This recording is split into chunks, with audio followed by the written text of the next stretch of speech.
بسم اللہ الرحمن الرحیم۔ اپنے رزق میں بے پناہ اضافہ کرنا چاہتے ہو تو دو کام کرو۔ شکر گزاری کی عادت بناؤ، اپنی آمدنی سے فقیروں میں تھوڑا بہت ضرور خرچ کرو۔ کلونجی میں موت کے علاوہ ہر بیماری کی شفا ہے، اس کا استعمال زندگی میں ضرور کیا کرو۔ ناظرین گرامی، صبح کی سستی اور کاہلی سے بچنے کے لیے کچے لہسن کا استعمال کرو۔ ناظرین، کیا آپ جانتے ہیں کہ روزانہ مسکراتے رہنے سے ہارٹ اٹیک کے چانسز کم ہونے میں مدد ملتی ہے؟ عقل میں اضافے کا نسخہ۔ امام غزالی رحمۃ اللہ علیہ فرماتے ہیں، چار چیزیں عقل میں اضافہ اور تازگی پیدا کرتی ہیں: فضول گوئی سے اجتناب، مسواک کا استعمال، نیکوں کی صحبت، علماء کی ہم نشینی۔ ناظرین گرامی، بال لمبے اور صحت مند رکھنے کا سب سے بہترین طریقہ، ناظرین گرامی، نمبر 1، ناریل یا سرسوں کے تیل سے بالوں کا مساج کرنا۔ نمبر 2، متوازن غذا اور زیادہ پانی استعمال کرنا۔ نمبر 3، کیمیکل فری شیمپو اور پروڈکٹس کا استعمال۔ نمبر 4، باقاعدگی سے کٹنگ اور ٹریمنگ۔ خوبصورتی نکھارنے کا سب سے بہترین راز: نمبر 1، روزانہ زیادہ پانی پینا۔ نمبر 2، قدرتی فیس ماسک استعمال کرنا۔ نمبر 3، صحت مند نیند لینا۔ اور نمبر 4، اچھی غذا اور فروٹس کا استعمال۔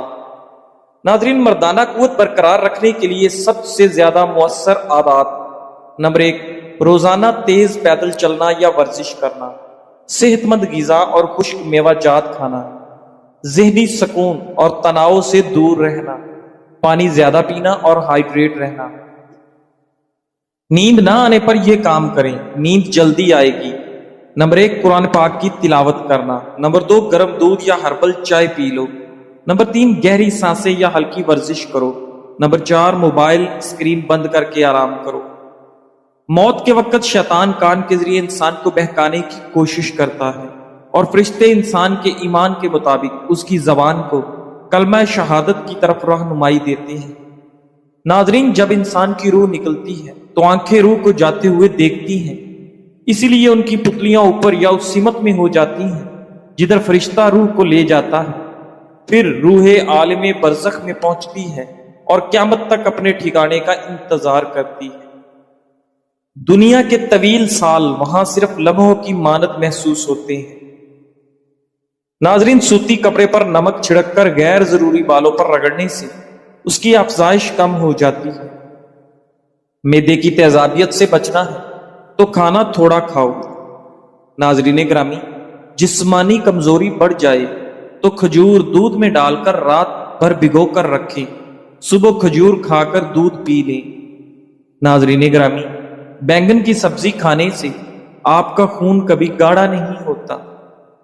چائے پی کر فوری سو جانے سے نیند ٹھیک طرح سے نہیں آتی، کیونکہ چائے میں کیفین ہوتا ہے جو جسم کو فعال رکھتا ہے۔ ناظرین گرامی، روزانہ صرف ایک لیمو چوسنے سے انسان کے معدے کی صفائی ہو جاتی ہے۔ میتھی اور پالک کا استعمال ضرور کیا کریں، اس سے پٹھے پتھر جیسے مضبوط ہو جاتے ہیں۔ ناظرین، پالک آئرن کا خزانہ ہے، حافظہ تیز کرنے کے قیمتی نسخے۔ علم کی طاقت دماغ کی روشنی ہے اور حافظہ اس روشنی کی چمک ہے۔ ناظرین، اگر آپ چاہتے ہیں کہ آپ کا حافظہ مضبوط، دلکش اور تیز ہو جائے تو یہ چند قیمتی باتیں یاد رکھیں۔ نمبر 1، روزانہ قرآن پاک کی تلاوت کریں، یہ حافظہ کو منور کرتا ہے۔ صبح کے وقت 1 چمچ شہد کا استعمال آپ کے ذہن کی طاقت کو بڑھاتا ہے۔ بادام بھگو کر کھانا حافظہ اور دماغ کے لیے بہترین خزانہ ہے۔ فجر کے بعد تازہ ہوا میں سانس لینا آپ کے دماغ کو تر و تازہ کر دیتا ہے۔ لاپرواہی اور فضول باتوں سے بچیں، ذہن صاف اور روشن رہے گا۔ ناظرین گرامی، یاد رکھیں، تیز دماغ خوبصورت زندگی کا سبب ہے۔ حافظہ جتنا تیز ہوگا، کامیابی کے دروازے اتنے ہی جلد کھلیں گے۔ گاجر کھانے سے جسم میں نیا خون بنتا ہے، جس سے گال گلابی ہوتے ہیں۔ لونگ چبانے سے میدا ٹھیک ہونے لگتا ہے۔ بد ہضمی قبض دور ہوتی ہے۔ ناظرین گرامی، ایک ہفتے کے لیے روزانہ بالوں میں پیاز کا رس لگا کر 30 منٹ بعد دھو لیں۔ ایسا کرنے سے بال مضبوط ہوتے ہیں اور آپ کے بال گرنا بھی بند ہو جاتے ہیں۔ ناظرین گرامی، دودھ پلانے والی ماؤں کو چاہیے کہ کھجور روزانہ رات کے وقت دودھ کے ساتھ کھائیں۔ اس سے ان کے دودھ کی مقدار میں اضافہ ہوتا ہے۔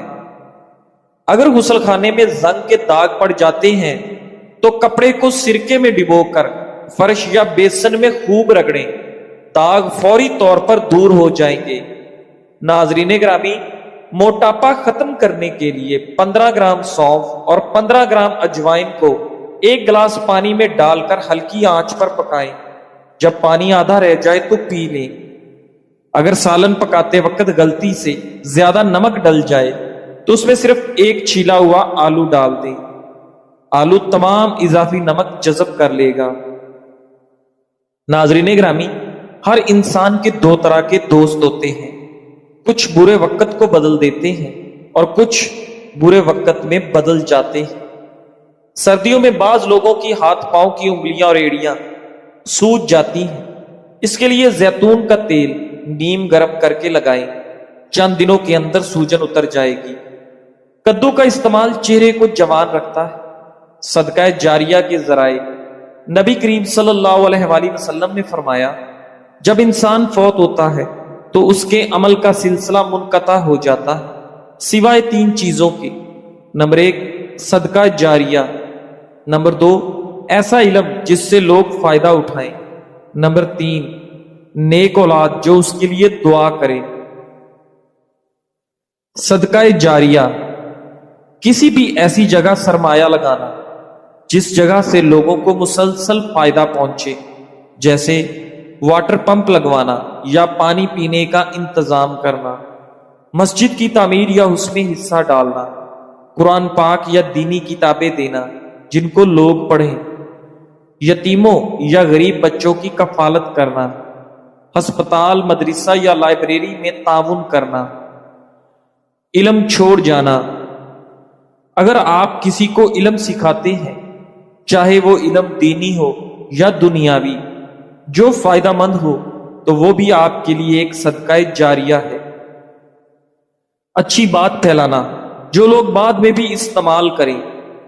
دعا کرنے والے دوسرے لوگ، اگر آپ نے یتیموں یا طالب علموں کی مدد کی تو وہ بھی آپ کے لیے دعا کریں گے۔ آپ کے اچھے اعمال سے متاثر لوگ آپ کو یاد رکھیں گے۔ ناظرین گرامی، اگر آپ کا دل دکھتا ہے کہ ہماری اولاد نہیں تو کون دعا کرے گا؟ دیکھیں، اللہ سب سے بڑا ہے۔ وہ خود اپنے نیک بندوں کی دعاؤں کو آپ کے لیے کافی کر دے گا۔ اگر آپ دوسروں کے یتیم بچوں کے لیے والدین کا کردار بن جاتے ہیں تو وہی بچے آپ کے لیے بھی دعا کریں گے انشاءاللہ۔ اصل بات یہ ہے کہ آپ کے اعمال ہی آپ کے لیے سب سے بڑی اولاد ہے۔ اگرچہ نیک اولاد ایک بڑی نعمت ہے، لیکن آپ کے اعمال، صدقہ جاریہ، علم اور خدمت خلق آپ کے لیے وہ سب کچھ بن سکتے ہیں جس کی کمی آپ محسوس کرتے ہیں۔ اللہ کے ہاں کوئی محروم نہیں رہتا۔ جب بھی زندگی میں کسی مقام پر پہنچو، اپنے اخلاق اور رویے کو کبھی نہ بدلنے دو، کیونکہ عزت، دولت اور مقام وقتی ہو سکتے ہیں مگر اچھا کردار ہمیشہ زندہ رہتا ہے۔ ناظرین، اپنے والدین، بڑوں اور چھوٹوں کے ساتھ نرمی و محبت سے پیش آؤ، کیونکہ یہی اصل کامیابی ہے۔ ناظرین، حضرت حسن بصری رحمت اللہ علیہ فرماتے ہیں، مومن کو تم ہمیشہ اپنے نفس و جان کی ملامت و توہین کرتا ہی دیکھو گے، یعنی وہ کہتا ہے، میں نے اپنے اس کلام سے کیا چاہا تھا، میرے اس کھانے سے میری کیا آرزو تھی، میرے اس دل کی بات کے پیچھے کیا مقصد چھپا تھا۔ پس تمہارا لگاتار اسے اپنی جان کی مذمت و ہجو کرتا پاؤ گے۔ مگر فاجر وہ تو بغیر کسی احساس و فکر کے اپنی زندگی میں خوشی سے آگے بڑھتا رہتا ہے اور اپنے آپ کو ملامت نہیں کرتا۔ ناظرین گرامی، نہانے سے قبل بالوں میں تیل لگانے سے بال مضبوط رہیں گے اور نہانے کے بعد تیل لگانے کی ضرورت بھی نہیں رہتی۔ ناظرین گرامی، پیاز کا رس بالوں کی جڑوں میں لگا دو اور 20 منٹ کے بعد شیمپو کر لو۔ پیاز میں موجود قدرتی اجزاء بالوں کو مضبوط اور چمکدار بنانے میں مدد دیتے ہیں۔ گرتے بالوں کے لیے پیاز کا رس بہت ہی زیادہ مفید ہے۔ ناظرین، رات کو پاؤں کے تلووں پر تیل لگا کر سونے سے صبح آپ کو سستی اور تھکاوٹ محسوس نہیں ہوتی۔ ناظرین، اگر نظر کمزور ہو تو بادام کے تیل سے آنکھوں پر مالش کرنے سے کمزور نظر تیز ہو جائے گی اور آنکھوں کی کوئی بیماری لاحق نہیں ہوگی۔ زندگی ایک ایسی کتاب ہے جس کا اگلا ورق ہمارے اختیار میں نہیں۔ ہمیں نہیں معلوم کہ کون سا لمحہ ہمارا آخری ہو سکتا ہے، اس لیے ہر دن کو آخری دن سمجھ کر جیو۔ نیک اعمال کو اپنی عادت بناؤ، دلوں سے کینہ اور نفرت نکال دو، معاف کرنا سیکھو اور دوسروں کے لیے آسانیاں پیدا کرو۔ یاد رکھو، دولت، شہرت اور مقام سب یہی رہ جانا ہے، صرف نیک عمل اور پاک دل ہی کل ہمارے ساتھ قبر تک جائے گا۔ ناظرین گرامی، اگر کیلولہ 20 منٹ سے زیادہ ہو تو یہ گہری نیند میں داخل ہو سکتا ہے، اور اگر کوئی گہری نیند کے دوران جاگ جائے تو ناخوشگوار علامات کا امکان زیادہ ہوتا ہے۔ ناظرین، اگر مختصر آرام کافی نہ لگے تو 90 منٹ کا پورا نیند کا ایک چکر مکمل کرنے کے لیے وقت دیں۔ رات کو لوگ عموماً نیند کے 3 سے 4 چکر مکمل کرتے ہیں، لیکن اگر کوئی کیلولہ کرنے والا پورا چکر مکمل کیے بغیر جاگ جائے تو وہ ناخوشگوار اور الجھا دینے والی علامات کا شکار ہو سکتا ہے۔ ناظرین، پانی کی کمی، ڈی ہائیڈریشن اور کم بلڈ شوگر بھی جاگنے پر انسان کو بیمار محسوس کرا سکتے ہیں۔ کیلولہ مختصر رکھیں یا بالکل نہ لیں، بہتر یہ ہے کہ رات کو اچھی نیند لی جائے۔ سونے کا معمول بنائیں، جیسے آرام کرنا، کتاب پڑھنا یا مراقبہ کرنا، اور سونے سے 1 سے 2 گھنٹے پہلے نیلی روشنی، اسکرین لائٹس محدود کر دیں۔ اگر آپ کیلولہ لیتے ہیں تو دوپہر میں لینا بہتر ہے تاکہ رات کو نیند آنے میں مشکل نہ ہو۔ معدے کے مسائل کا شبہ ہو تو ڈاکٹر مشورہ دیتے ہیں کہ کھانے کے ہضم ہونے تک لپٹنے سے پرہیز کریں۔ بہتر ہے کہ 3 سے 4 گھنٹے انتظار کریں۔ اگر یہ ممکن نہ ہو تو کیلولے سے پہلے مسالے دار، تیزابی اور چکنائی غذاؤں سے پرہیز کریں۔ ناظرین، زندگی میں اکثر ایسا ہوتا ہے کہ لوگ ہمیں اپنی مرضی کے مطابق چلانے کی کوشش کرتے ہیں، کبھی تعریف کے ذریعے، کبھی دباؤ ڈال کر اور کبھی تعلقات کا سہارا لے کر۔ وہ چاہتے ہیں کہ ہم ان کے اشاروں پر چلیں اور ان کی مرضی کے مطابق فیصلے کریں۔ لیکن یاد رکھیں، جس دن آپ یہ کھیل کھیلنے سے انکار کر دیتے ہیں، یعنی دوسروں کے اشاروں پر ناچنا بند کر دیتے ہیں، اسی دن لوگ شور مچانا شروع کر دیتے ہیں، کیونکہ آپ نے وہ زنجیر توڑ دی ہے جس سے وہ آپ کو قابو میں رکھنا چاہتے تھے۔ وہ اس شور کے ذریعے آپ کو پھر سے باندھنا چاہتے ہیں۔ اصل طاقت اس میں ہے کہ آپ دوسروں کے شور کو نظر انداز کرنا سیکھیں، اپنی راہ پر ڈٹے رہنا سیکھیں اور اپنے فیصلوں پر اعتماد کرنا سیکھیں۔ یاد رکھیں، آپ کی زندگی آپ کی ہے، اور اصل سکون اسی وقت آتا ہے جب آپ اپنی زندگی کے مالک خود بنتے ہیں۔ آج سے دوسروں کے اشاروں پر چلنا بند کریں اور اپنی منزل کے راستے پر ڈٹے رہیں۔ لوگ چاہے جتنا شور مچائیں، کامیابی آپ کے قدم ضرور چومے گی۔ ناظرین گرامی، دیسی گھی کے حیرت انگیز فوائد۔ خالص، قدرتی اور روایتی طریقے سے تیار کردہ دیسی گھی صدیوں سے ہماری روایات کا حصہ رہا ہے۔ یہ نہ صرف ذائقے میں لذیذ ہوتا ہے بلکہ صحت کے بے شمار فوائد کا خزانہ بھی ہے۔ قدرتی توانائی کا ذریعہ، روزمرہ کی تھکن اور کمزوری دور کرتا ہے، جسم کو طاقتور بناتا ہے، دماغی طاقت میں اضافہ۔ دیسی گھی دماغ کو تقویت دیتا ہے یادداشت بہتر کرتا ہے اور بچوں کی ذہنی نشو و نما کے لیے مفید ہے۔ ہڈیوں کو مضبوط بنائے، کیلشیم کو جذب کرنے میں مدد دیتا ہے اور جوڑوں کے درد میں آپ کو آرام پہنچاتا ہے۔ نظام ہضم کو بہتر کرے، معدے کے لیے ہلکا، جلد ہضم ہونے والا اور قبض سے نجات دلانے میں مؤثر۔ جگر انسانی جسم کا ایک نہایت اہم عضو ہے جو کئی اہم افعال سر انجام دیتا ہے۔ جگر کا بنیادی کام خون کو صاف کرنا، خوراک کو ہضم کرنے میں مدد دینا، توانائی اور وٹامنز کو ذخیرہ کرنا، بائل بنانا اور جسم سے زہریلے مادے خارج کرنا ہے۔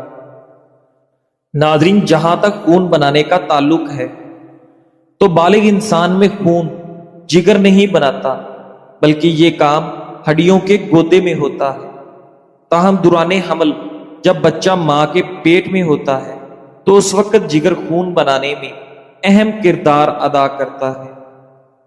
ناظرین گرامی، پیدائش کے بعد یہ ذمہ داری ہڈیوں کے گودے کو منتقل ہو جاتی ہے اور وہی خون بناتی ہیں۔